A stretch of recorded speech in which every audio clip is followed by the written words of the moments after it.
Hey guys, you're listening to RoboCast 007, the official podcast of RoboAwesome.com. I'm your resident Nintendo editor, PR manager, and RoboCast host, Carl B. This episode of RoboCast will be a little different than usual. Our very own Aaron Akbar Deppert will be interviewing the award-winning developers of Super Meat Boy, which is set to hit WiiWare, XBLA, PC, and Mac later this year. I'll let you take it away, Aaron. If you just want to start off, can you both introduce yourself and tell me what your roles are? My name is Tommy Refenes, and I'm the programmer. My name is Edmund McMillen, and I am the designer and artist. Yeah, that's off to a good start. So far, good start. Definitely. So can you guys start off by telling me the origins of Meat Boy? Like, which came first, the comic or the game? Yeah, I just realized that people are actually confused about this too. I've heard this question a lot. The comic was made to promote the console version of the game. Okay. But what came first was the Flash prototype, and that came out in late 2008. And that came out first. So we prototyped it first. It was never really, we didn't think that we'd turn it into a console game at all. It was just a really small game that I made with another programmer. His name is John McEntee. And we made it in a few weeks, and it was just a little quick game, but people really seemed to like it a lot, and it kind of went viral pretty quickly, and we got millions of plays within a short amount of time. And it was around the time that I was talking to Nintendo and about possibly putting Ether on console, but I didn't know anybody who could do that, especially the person that I had worked on Ether with. So me and Tommy started working together, and Tommy can do anything programming-wise. So we said, hey, let's make Meat Boy, and we did. But yeah, first came the prototype, not the chicken. Yeah. So, how different is the development process for making a game on a home console than a browser-based Flash game? It's Totally fucking different. 100% different. There's like no aspect that's the same. I guess the only aspect that would be the same is the Flash exporter thing. Like Edmund does all his stuff in Flash and all the cutscenes, and then I wrote an exporter for it so my engine can read it. But other than that, nothing.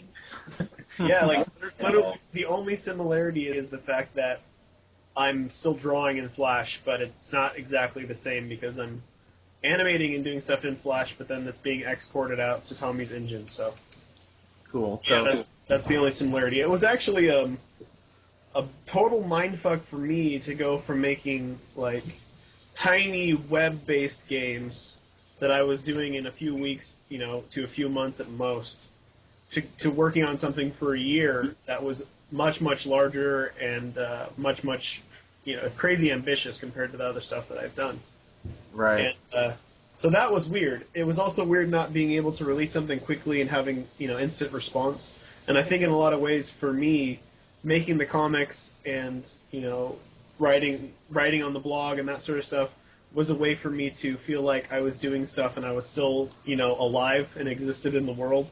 Because it was hard not having, being able to be productive and saying, look, this is finished, I'm putting it out. It was hard, especially going from making games, monthly to working on one project for a year. So that was very different for me. Also, the process of when you're working on a console game, when you want to start showing it early, you need it to look almost finished early in the game. So it's this illusion. Like whenever you see a game that says it's still coming out a year later, scheduled for 2011 or 2012, yet you're seeing it and people are demoing it at E3 or something, and it looks finished. But that's just an illusion. It's just they're polishing the hell out of the very, very beginning of the game so they can get a demo so people can start talking about the game. And with Flash games and stuff like that, most indie games, I'd say 90%, 99% of indie games are completely rough around the edges the whole way through, and you're basically it's like a skeleton of a game. and it looks ugly, and you're still prototyping things and all that sort of stuff too. So you're never showing anybody, so you don't have to worry about that. But right away, it's like when you're showing something to the press and the public when it's a console game, if it looks half-assed, if it looks like it's in a prototype stage or in the process of being worked on, you get trashed because people think your game looks like crap, even though it's a month into development or something like that. So it was weird to kind of go backwards in a way and make the beginning of the game look like it's completely finished when it's totally not at all. Yeah, like the first time we showed it in public, it was like 10 levels. But it was like we spent more time on like polishing up how Meat Boy splashes around and leaves a blood trail than we did on the actual levels that, like the number of levels that we showed, which is really kind of ass backwards. Yeah, I mean, in the indie scene, when you're making a game independently, you polish last. That's the last thing you do. You get the gameplay together first, and you make sure that everything plays great first. So we did that too. We made sure that it played well. But it was like an instant, like, okay, time to fucking add transitions and add all these crazy animations that you wouldn't put that much effort in until the very end. I forgot the transitions. Yeah, we went crazy with it. It's like it's super important to make a big first impression, and it's the illusion of making the game seem like it's finished, which is also a negative because you get people going, "Hey, I saw this game 8 months ago. It looked like it was finished." What's taking so long? Yeah, what's so long? Well, that's what's taking so long. What you saw was a fucking, we're just giving you the tiniest piece of anything, and then after that, it's all. Nothing's there. Nothing exists. But since they assume that they see one thing, it creates the illusion that the game's finished, and it's not. But yeah, that's different. It's very different. It's also strange to have to kind of, before you send out press releases and stuff like that, have to get certain approval of like how you have to word, the publisher's name and make sure their logos are a certain way, and that's strange. But it's pretty different. So are you guys working with 3 different publishers since it's coming out in 3 different forms? We're working with 2 different publishers. We don't have much interaction with Steam. Steam just is kind of like, they're very indie friendly. They're like, do what you want when you're done. That's that. Right. Dealing with Microsoft is they're more in it. They want to see it as it goes. They want to be involved, and they want to give you feedback. With Nintendo, it's kind of in between, where they kind of check in every once in a while. Yeah, Nintendo's more hands-off. Cool. So were you guys able to draw any inspiration from real life for Super Meat Boy? Because I haven't actually met anybody made out of meat or Band-Aids, actually. I think it's safe to say that for me and Tommy, the whole design of the game is completely based off of childhood experiences with platformers when we were younger. Yeah. Right. So you could say that in that way it is. Yeah, the magic of renting an NES game and not knowing anything about it because the douchebag before you kept the instruction book. Did you ever have the things where like the instruction manual was taped into the case that it came with, but then somebody ripped everything out except for why do you do that? Like the little I want this page. They would take the page that was like an arrow to the A button. That's jump. Arrow to the B button. Shoot. And they ripped it out. We'll leave the cover, though. Little assholes. I guarantee those people work at a gas station now. Yeah. But, yeah, it's the magic of that whole feeling of getting a game and just sort of playing it and discovering it and not having it, like, presented to you via cutscenes and dialogue and all the stupid shit that's in games now that, doesn't actually equate to gameplay or anything really meaningful. But, Right. just going through and, discovering that, hey, if you shoot the metal blade at Metal Man, it kills him in one shot. That kind of stuff is just like that wonderment of when video games were fresh and new and didn't cost $30 million to make. So it's as a personal experience, it's very much like that, and that's what we strive to make with the game. We're trying to make our past selves become huge fanboys for this game. That's kind of the goal. It's like I remember when I was little wishing that like somebody made a game that was a cross between Mario Brothers and Splatterhouse. Like, yeah. You know what I mean? Like I want a really, really quality game that also just has an edge to it that speaks to me, and this Meat Boy is very much so that, I believe. Yeah, I agree. Well, one of the things Also, I liked... $1 million to make. It didn't even cost $1 million to make. What is your budget, like, roughly? It's rent. Rent. And the cost of flying Tommy out here every once in a while. Yeah. Rent and food and occasional travel. That's it. Yeah. That's all you We're need. poor. Yeah, we're poor. So one of the things that I liked the most about the original Meat Boy was that it was like a love song to the old games of NES and SNES, and some of those like parodied moments that really brought you back to those old games. How much of that stuff were you guys able to retain? I think we're able to retain it all and do more. Yeah, all and more, definitely. Cool. Yeah, there's we try our best to kind of walk the line of like we want the game to be an homage to old games, but we don't want to alienate a new audience that doesn't know what we're referencing. Right. So it's important for us to keep things entertaining regardless. Like there's a million references to fucking old games. One of the perfect examples is the intro for Double Dragon. Remember that? Yeah. Where the guy punches the girl in the stomach and puts her over his shoulder and leaves. Yeah. And that's how the game starts. Well, that one of the animations that Dr. Fetus does when you complete the level and you get to Band-Aid Girl, he grabs her, punches her exactly the same way, throws her over his shoulder, and then disappears. Now, that's something that guys like us would get, where we're referencing it. But regardless of people knowing it or not, they're still going to find it funny. So it's like stuff that it's kind of like a win-win thing. Like we'll reference stuff, but it'll also be absurd and or funny enough to kind of not need to know what we're referencing in order to really appreciate it. Right. So, there's a lot of that though.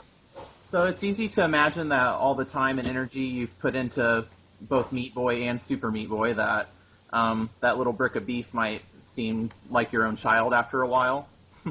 I was wondering if eating a cheeseburger might make you feel like you're eating your own baby. I don't eat cheeseburgers.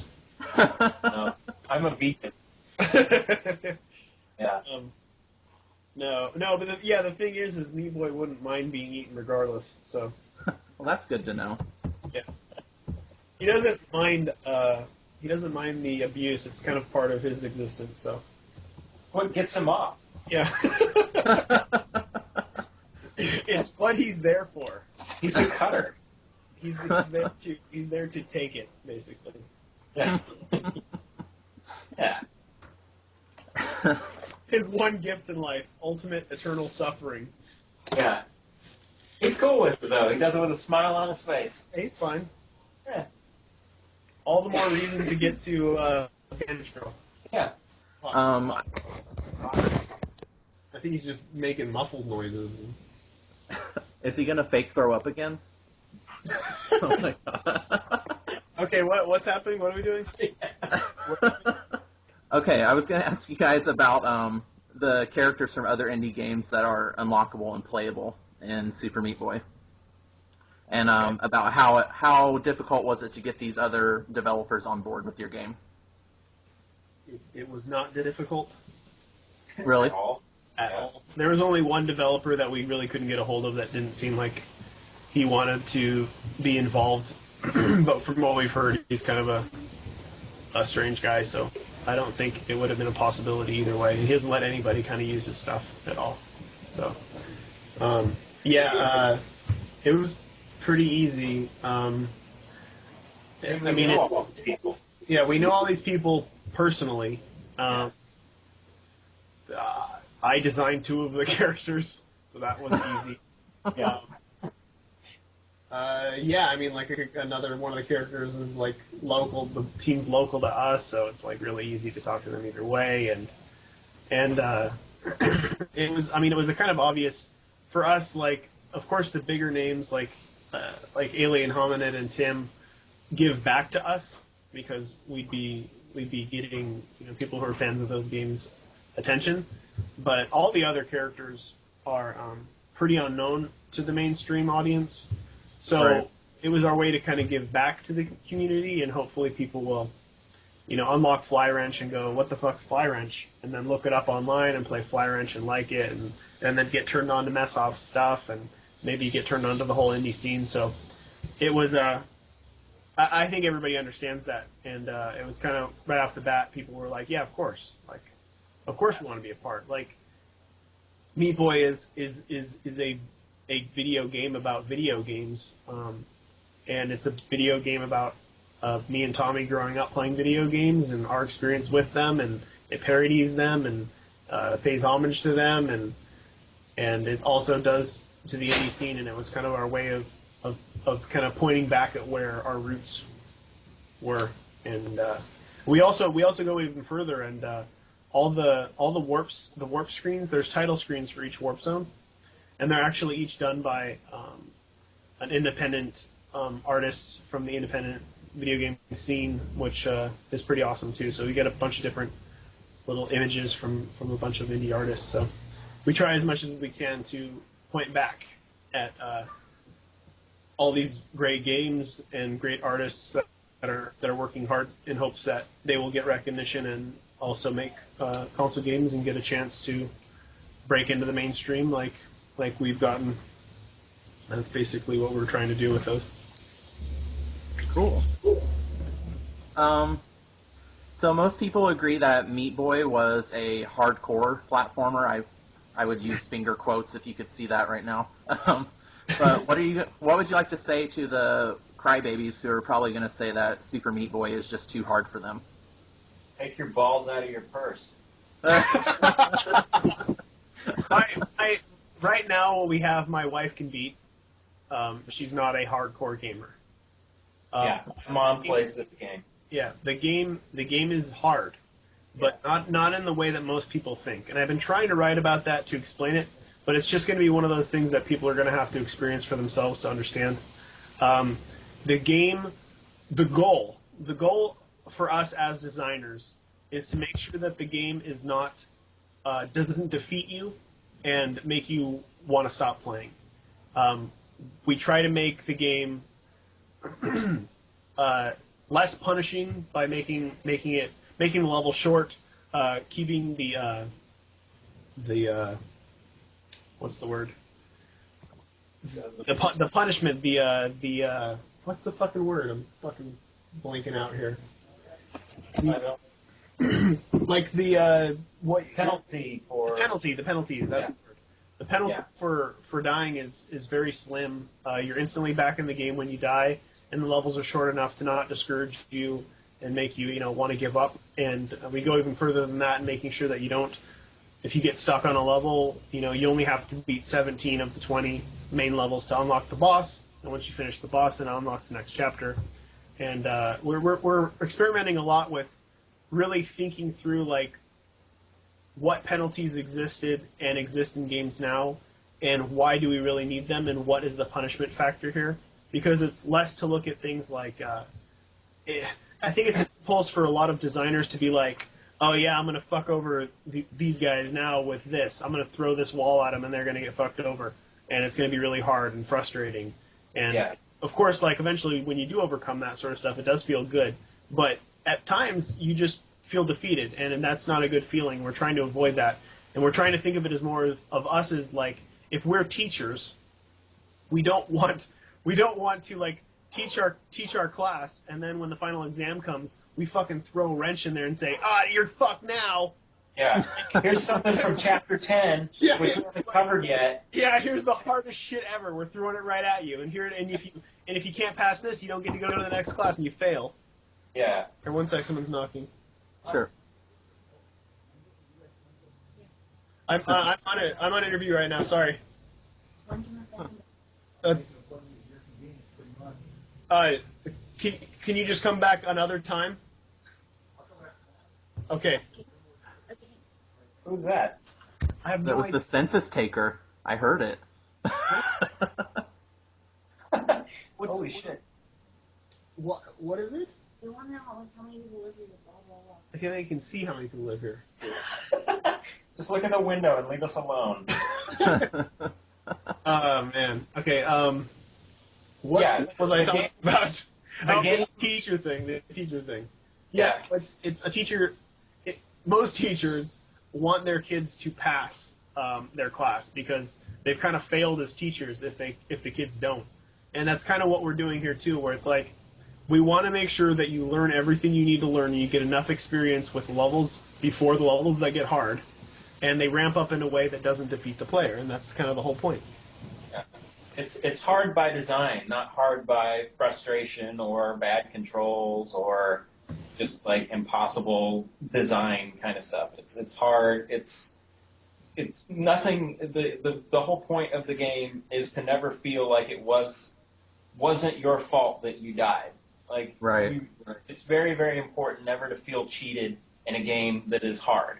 And when you're like, even like I've been playing Final Fantasy 13, and I really like the new battle system and stuff, but sometimes it just seems ridiculously unfair.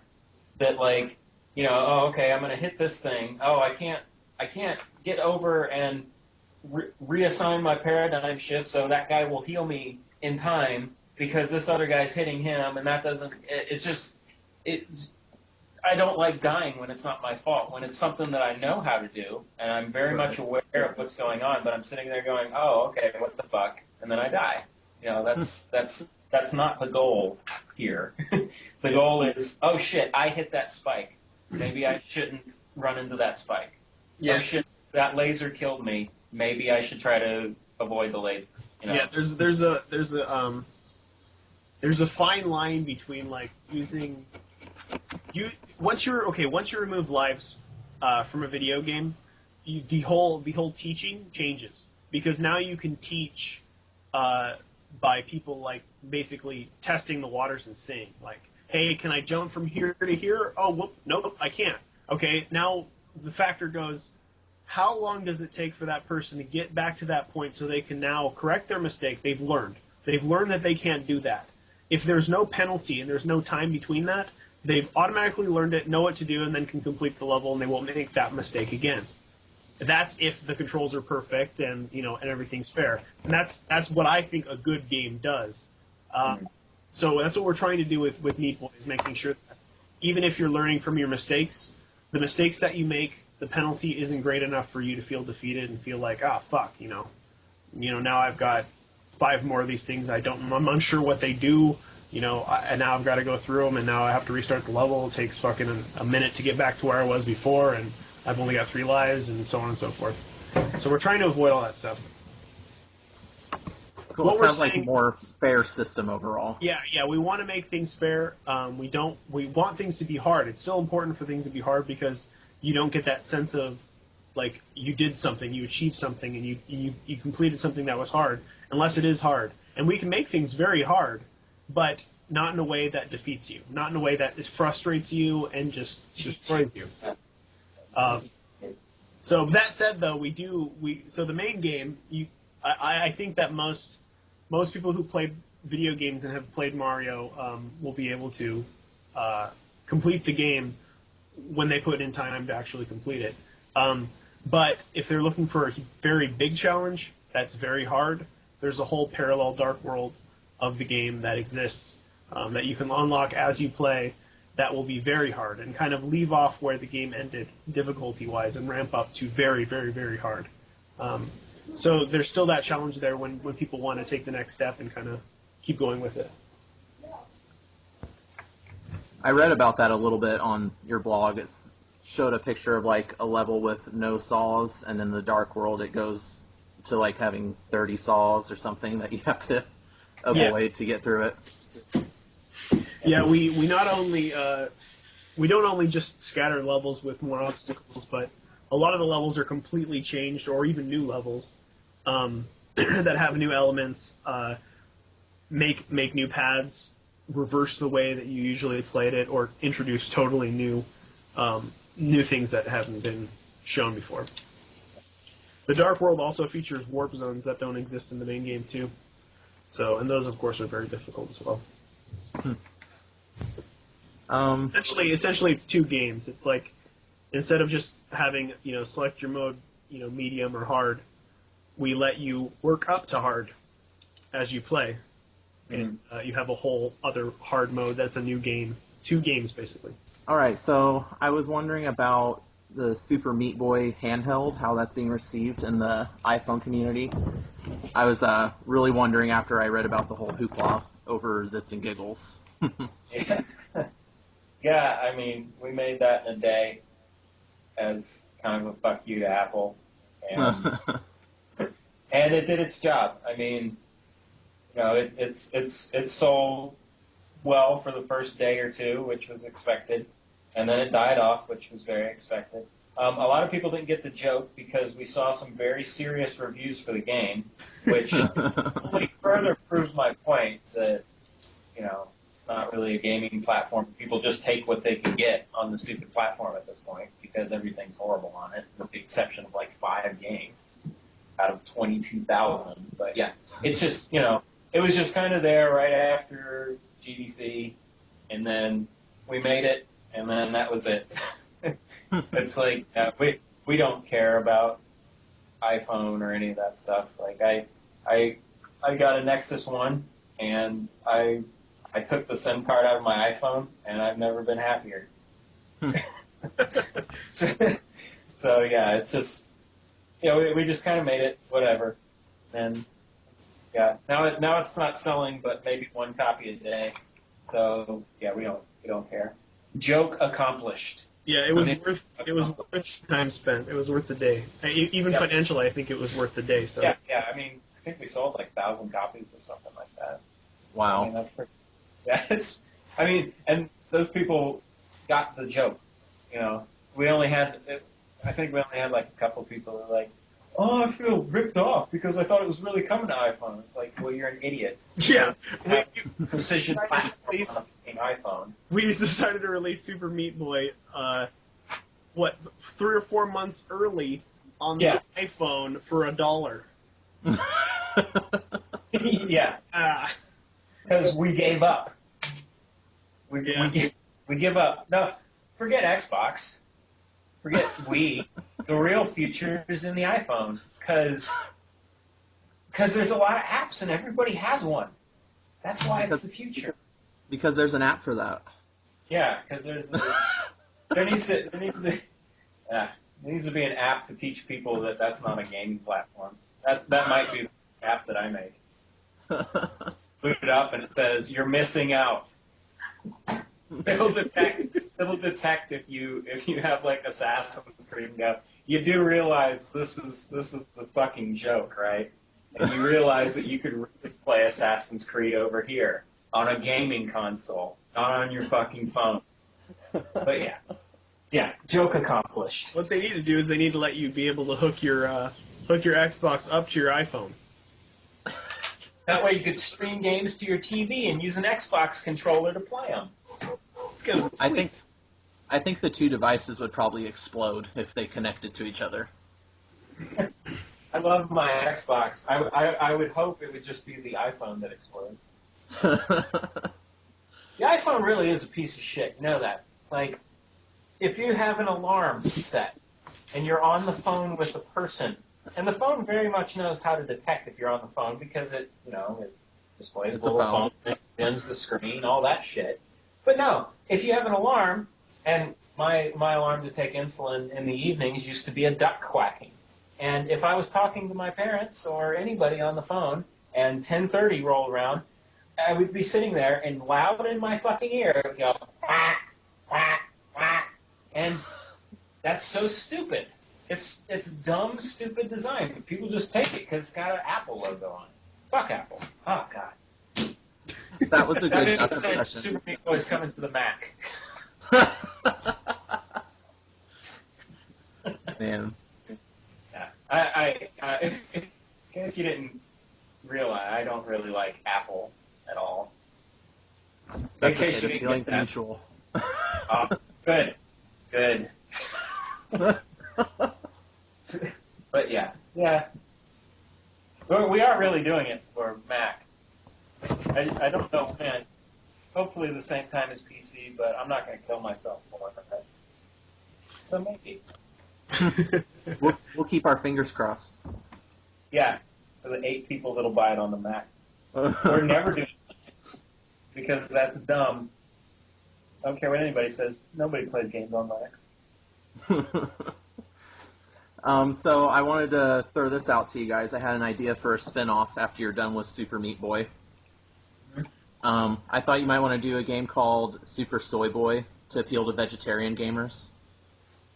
What are your thoughts on that? I've heard this joke. I believe I've also heard this joke, and I thought I was being original. no, sir. This has been several times. Every time I say it does appeal to vegans because I'm a vegan, and I don't believe in animal testing. I don't believe. I am a diabetic. However, I think it's wrong that the first insulin was taken from a pig. I think we should just fucking figure it out. Right. Are you willing to sacrifice yourself, Tommy? Yes, because the life of a bunny is more important than the life of a human. I see it. Dude, starving animals or starving children? Which is worse? They're the same. They're the same. This is a real question. This is a real question. So I'm a single desperate guy, and I went to a dating website called OkCupid, and there's a questionnaire that you fill out so it can find compatible matches, and it's like these little yes no kind of questions for the most part. And one of the questions was like, what was the one really stupid one? Do you believe in dinosaurs?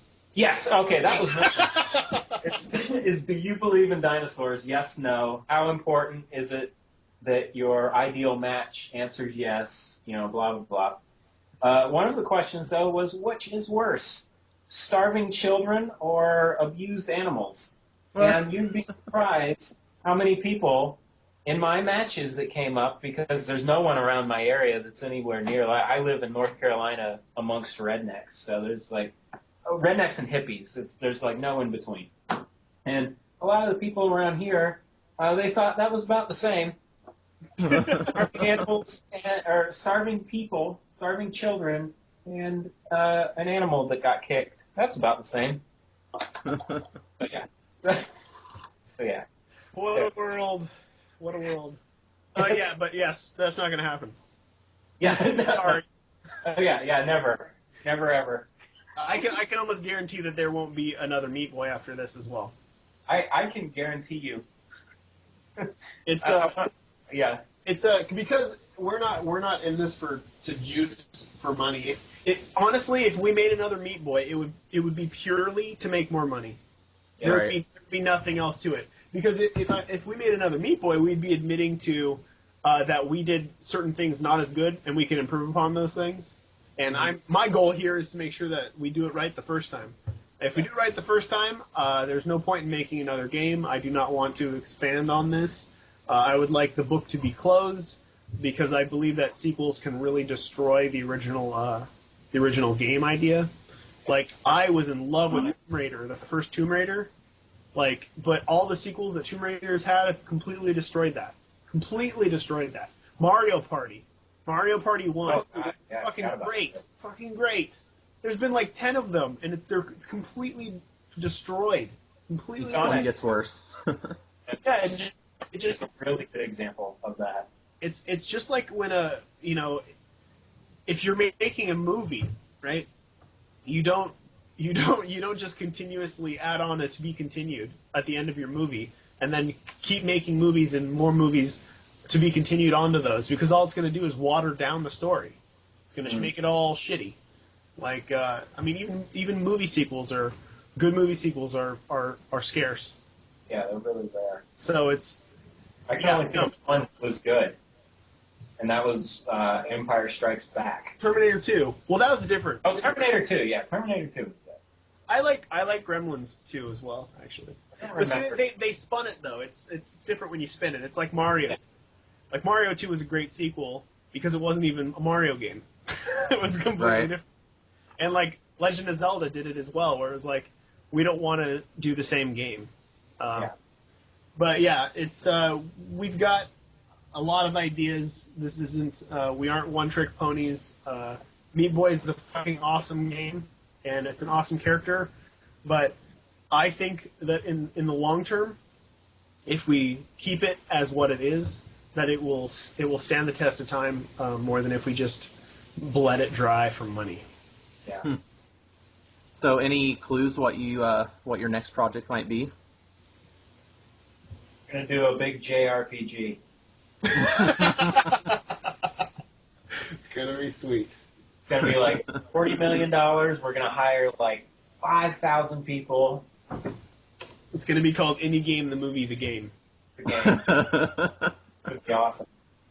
No, yeah, we'll figure that out after this is done. We've been doing this for a year. Tommy's been doing it even longer, and it's best for us to think about this as the book. The book is closing. You know, we're almost finished here. Let's not throw ourselves into another year or two of just constant obsessive work. You know, it's cool. This is fun. But it's really stressful, and it's kind of destroying us mentally. It's not healthy to just work on one thing for a year and never really go anywhere.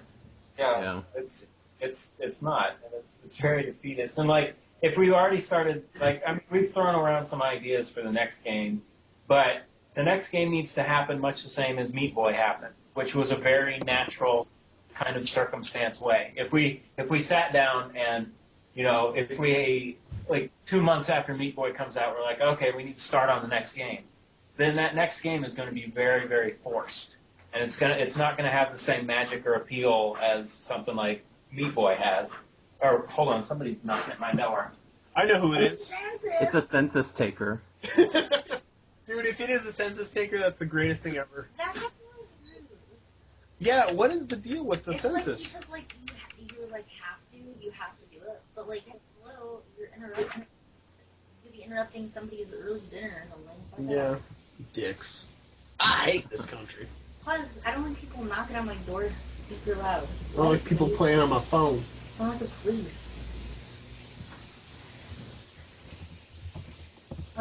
Tommy's been murdered. Tommy! Hold on, my parents are bringing me dinner! Sweet. Tell your mom I saw that picture of her. Falling down. Oh, yeah, I said... Not that one. Tell your mom thanks for the cookies and fudge. I already did. Hey, she's there.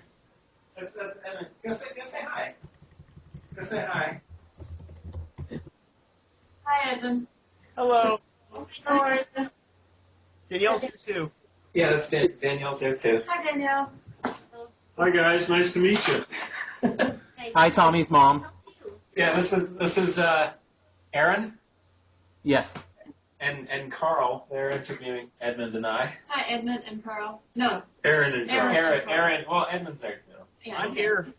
Yeah. I'm still here.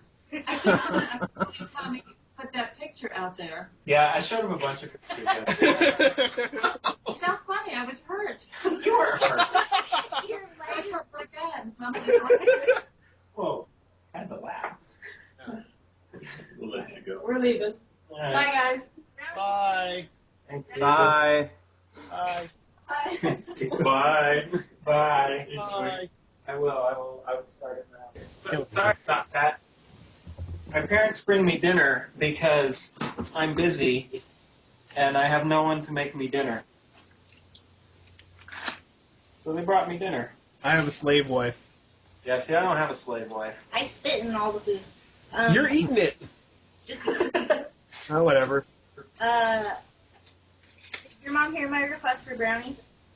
Oh, I don't think so. God, Either way, I think she probably did telepathically. Oh my God, biscuits! Holy shit! Tommy's mom sends us food. Yeah, this is the cruel fate that is mine and my mom's life. My mom's a type 1 diabetic. However, she makes the best like cakes and cookies and shit ever.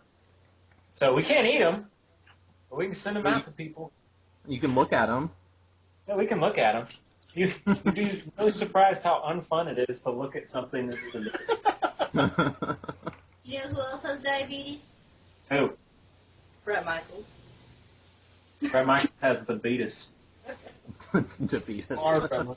George Michael. George Michael. George Michael. Okay. Okay. Back to the interview. Oh, yeah. Speaking of George Michaels.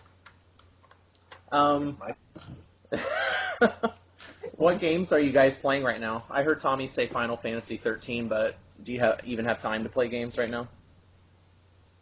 I think we have to make time to play games, or we pretty much lose it. Yeah.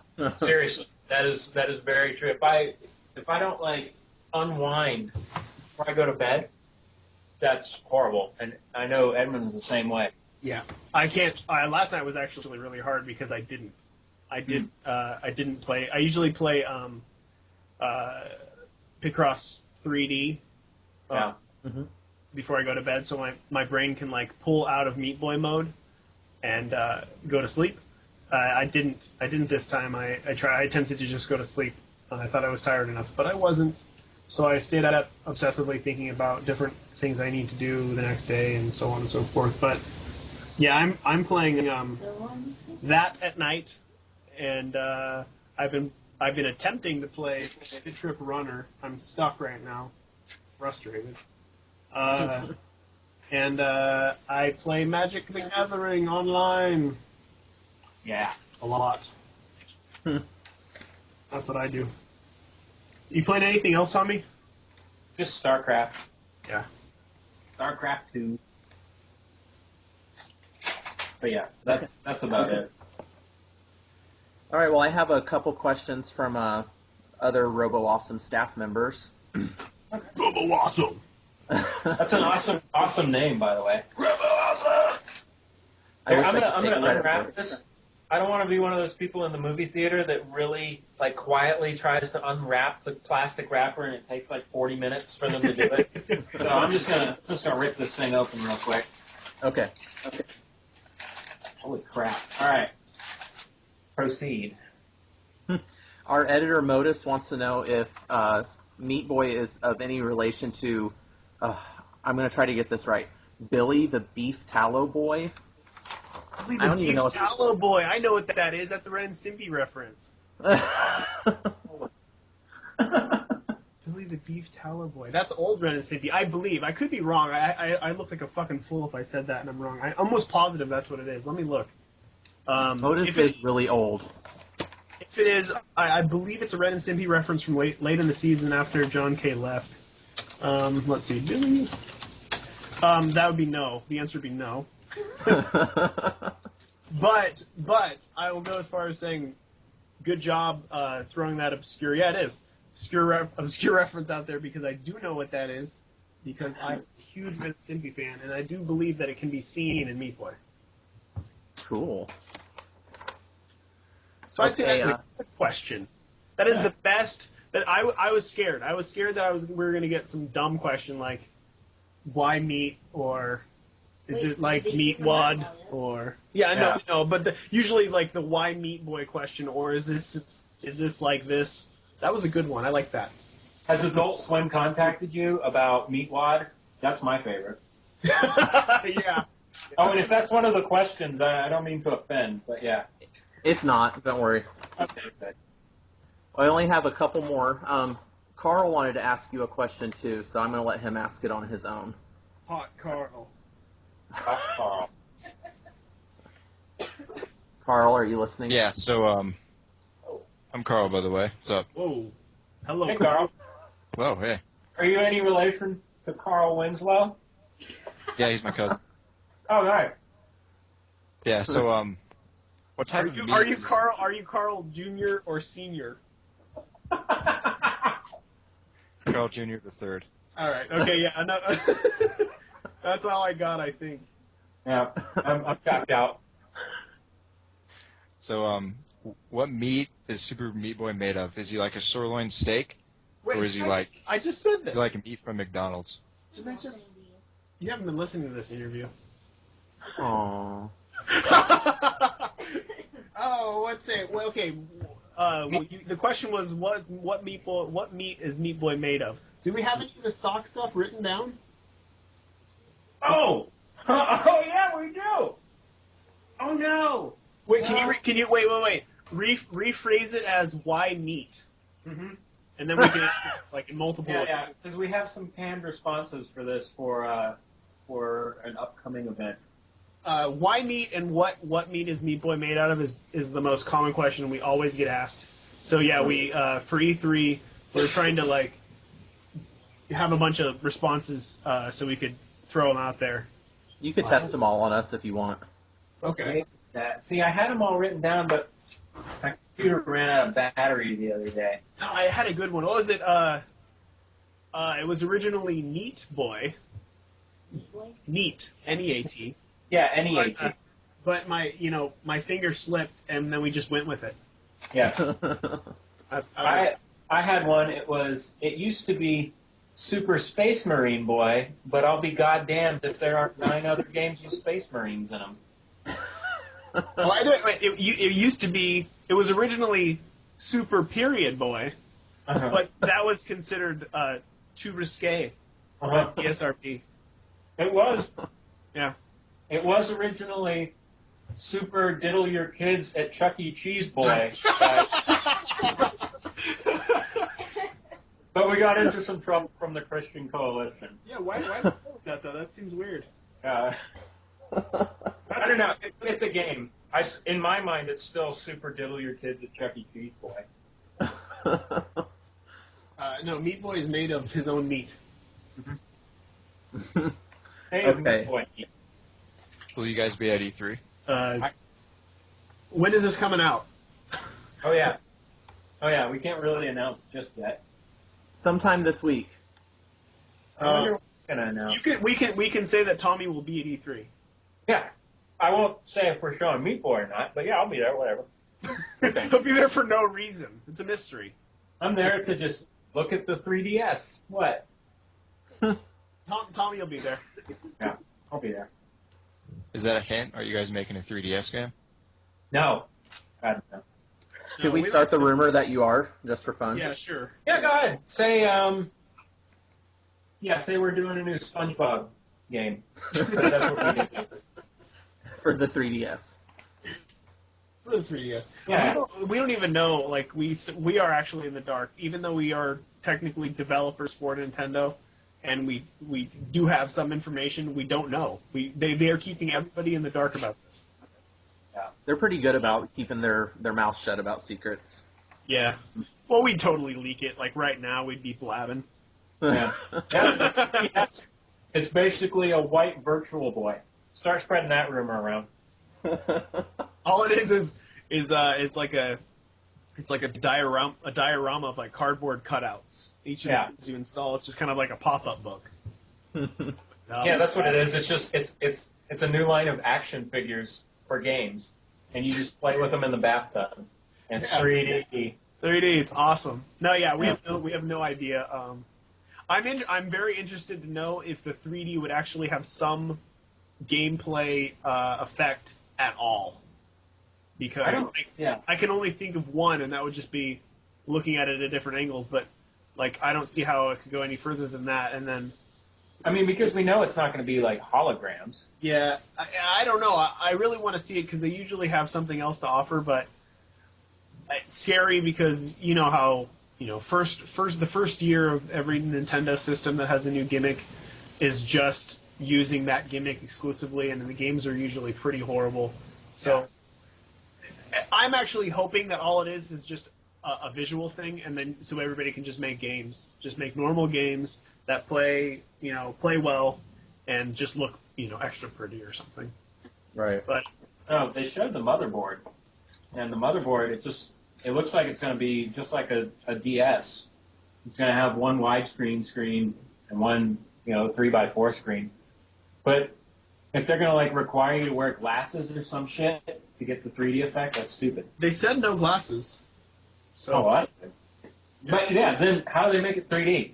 Dude, I don't know. But somehow Nintendo scientists have perfected fucking 3D holograms. I don't think they'd put it out in a game system though. I don't know. It'll be interesting. Yeah, no, I want to know. I'm interested. But yeah, we could develop for that thing if it's cool. It's worth it. We'll make What are a some 3D version of Census Taker 5000. Yeah. Just interrupt people while they're interviewing. How many people you got living here? All right, super. I'll come back tomorrow. There gonna be more people here tomorrow. I mean, that's basically it. Mm-hmm. It's the game. Just, So, just with Prince of Persia, and they'll buy it. They'll make a movie out of it, right? Yeah. Census Taker DS 3D, the movie. The game.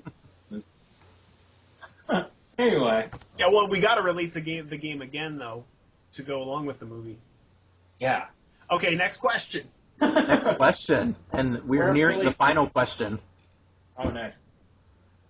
What are some obstacles that aspiring independent game developers can expect to run into? Okay, Just pick your top two.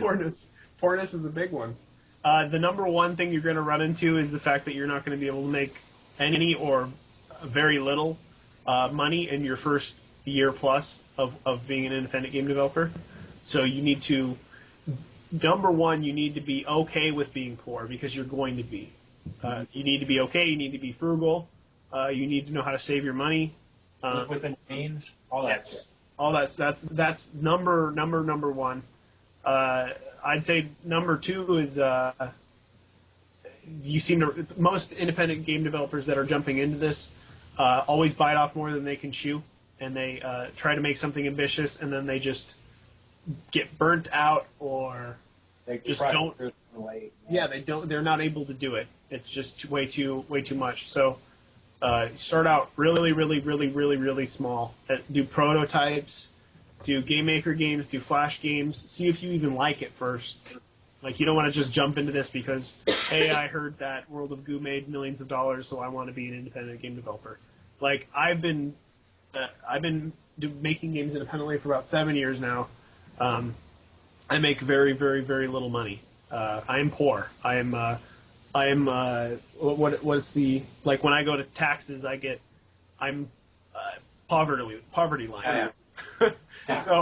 So that's the glory you can look forward to. You need to actually love the art of making games and enjoy yourself. I'm doing this because I want to be my own boss. I want to do something that I love, and I don't want to just grow to hate life and the world and become, a zombie. So that's what I'm fighting for, and what I have been fighting for 10 years now, and it's taken quite a while to even get to this point. So, yeah, it's a long, hard battle, but if you have to be in it for the battle, because that's the fun part. It's not the eventual outcome of making some money or buying a new car. Yeah. Right. And if you're really serious about it, and you're not like already married or with somebody, you need to be prepared to be really lonely a lot. Unless you're working in the same room with a bunch of people, because honestly, Or be if you are with somebody. or what? Or be nagged if you. Yeah, if you already are with somebody, get ready for to be a big damper on your relationship when you are obsessively working so you can pay some bills. Yeah. Yeah, it's honestly, being an independent game designer is a lifestyle. It is. You have to live a certain way in order to scrape by. If not, you will fail. You will completely crumble, and you will get a job. It's not for everybody. It was always very discouraging too for me because sometimes me and Tommy will go to like colleges and stuff and talk to people in college, and I desperately want people to check out this way of living because in a lot of ways it's incredibly awesome being a boss and having this kind of freedom, and that's what America is all about, is the freedom to do what you want and make a living doing it. That's the American dream. So I want to always push that, but in reality, this is for very few people. You have to be incredibly self-reliant, and you have to be very humble, and you have to be ready to fail because you're going to fail a lot. Yep. And And it's going to suck ass when you do. yeah. But you just have to like power through. there's a lot of hard shit that goes with this, but for me, it's been worth it. Yeah, I wouldn't go back to work at a fucking company. Yeah.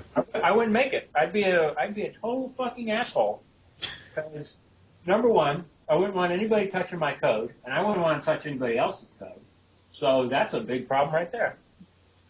That's an unavoidable problem. Yeah. When he says code, he means penis. Yeah. That's code is code for my penis. Yeah. I'd say those are the big ones. If you can get past those, it helps be good. Yeah. You have to wear a lot of hats. You need to you have to be a programmer that also understands design and has a basic understanding of art, music, or is a fucking really awesome programmer, or you need to be an incredibly amazing artist, or an artist that can animate and design and do levels, music. You need to be able to do a lot of stuff. And not only that, you need to understand how business works as well, even though that's fucking stupid. And marketing. All that bullshit. All the bullshit that that the reason why it takes a company 20 to 30 people in order to function. You need to be able to play all those roles. You need to be your own producer. You need to keep yourself in line. You need to make sure you're working. You need to make sure you're on task and you're hitting deadlines. So, yeah, there's a lot that goes on. It's not all just fucking, I'm going to make a video game and cash in. Yeah. If it was, I might have cashed in already. Yeah, I'd hit that cash in button a long time ago. Yeah. Where do I go online to cash in my hits? Your YouTube hits? Yeah, I want to cash in my YouTube hits, and I want to cash in my plays. How many plays for my Flash games? Where is that? I need to find that site where that translates to money. That's what my grandma asked my dad today. My dad was like all about like the E3 stuff and the indie game movie. Yeah. And she's like, how much is he getting for that? My dad's like, no, you don't understand. This is a small part. Well, but like a lot of people are gonna be watching that. Dad's like, so? Yeah, ripping us off, dicks. Just like that Chocolate Rain guy. That guy's a billionaire now. Oh man, that guy's fucking God. He's loaded. Oh man, I wish I had some Chocolate Rain money. Mummy. I wish I had a mummy. Who doesn't wish they had a mummy? I wish I had a chocolate mummy. What's the hardest game you guys have ever played? Ghosts and Goblins. Ever played would be I Want to Be the Guy. Yeah, I guess that's harder, but mainstream-wise, Ghosts and Goblins is... You don't really play I Want to Be the Guy, you memorize I Want to Be the Guy. No, you don't really play I Want to Be the Guy. You watch YouTube videos of other people playing it. That's true. You play the first level and go, fuck this, and then you... Yeah, for me, though, that was like... Ghosts and Goblins was one of those things where I felt like I was making baby steps when it came to the progress of getting through that game, because I got pretty far in it eventually, but I remember first playing it and just dying constantly, but it was compelling enough for me to keep going. But that game is fucking hard. All the Ghosts and Goblins and Ghouls and Ghosts games were incredibly, incredibly hard. Yeah. Mega Man's still pretty tough. Yeah. Mega Man 1 is worse, though. Mega Man 1 that's like the hardest one. Maybe because of the Gutsman stage. Yeah, the fucking things that drop. Yeah, those were annoying as hell. I remember renting that one, and I remember that was one of the ones that I rented, and it didn't have the instruction manual in it. It was just the cover. It was the cover, and then the inside that said notes. Yeah, notes. Yeah. Did you guys ever actually make notes? No, I don't.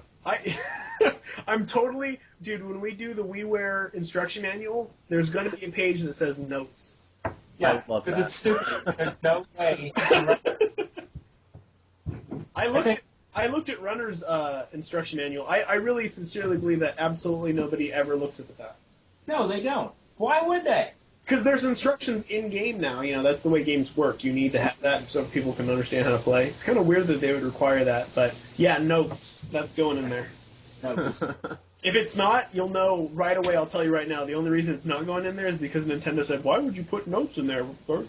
They would actually go. We feel that notes will confuse some of the. Yeah, that's what it will be. yeah, it totally will be that. It wouldn't make Just it like- accessible. Just like when we had the blood-soaked controller, like this is how you hold the WiiWare. Yeah, you guys ever see that? I posted it on Twitter, I think. No, Yeah, I it didn't was see like- it. You know the Yeah. hold the controller on its side thing? Yeah.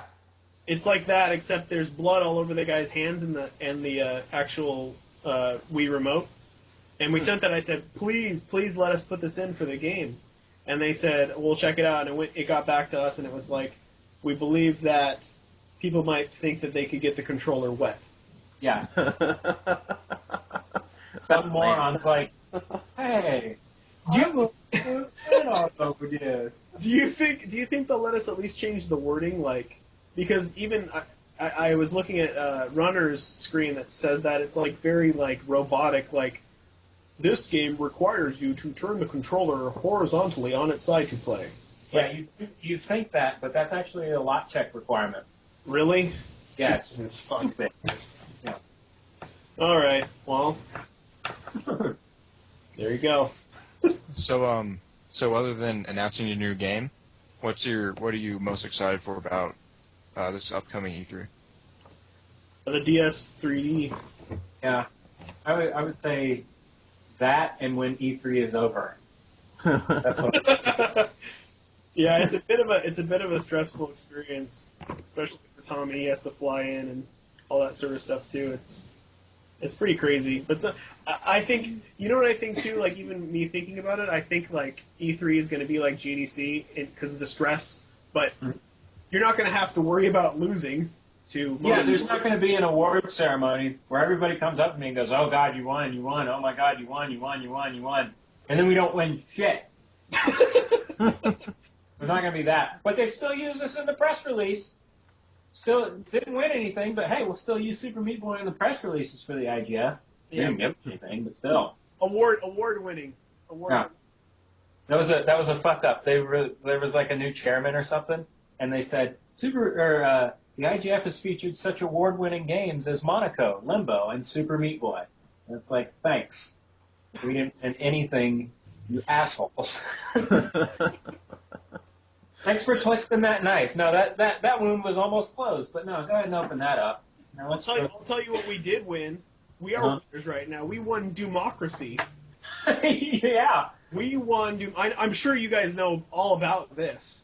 This is a huge thing. Democracy? No? No. What? You don't know about game trailers Democracy? Yeah, that's crazy. How could you guys miss that? It's such a big thing. It got like 4 million votes. There is a Mountain Dew thing called Democracy where you vote on your favorite flavor. Oh, I saw that on TV last night.